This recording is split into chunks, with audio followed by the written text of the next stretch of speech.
साधु होकर आप ऐसा कैसे कर सकते हैं? एक साधु अपने शिष्य को इच्छाओं पर नियंत्रण रखने का महत्व सिखा रहे थे। हर दिन वे ध्यान करते और मंत्र जप करते, आत्म संयम के सिद्धांतों पर चर्चा करते। जब वे एक नदी के पास पहुंचे तो एक सुंदर स्त्री उनकी मदद मांगती हुई आई। क्या आप मुझे नदी पार करने में मदद कर सकते हैं?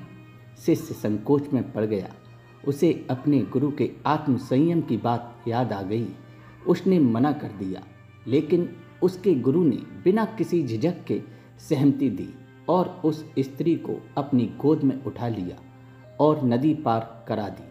शिष्य अपने गुरु से प्रश्न करना चाहता था, परंतु उसने अपने आप को रोक दिया। शिष्य का धैर्य टूट गया।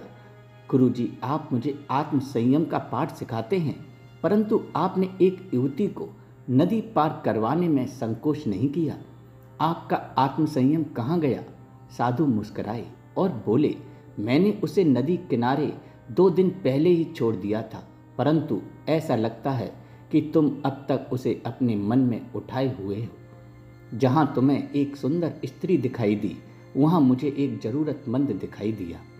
शिष्य को इस वाक्य की गहराई समझ आई। उसी क्षण उसे यह समझ में आया कि सच्चा आत्मसंयम स्थितियों से बचने में नहीं, बल्कि किसी भी परिस्थिति में निर्लिप्त रहने में है।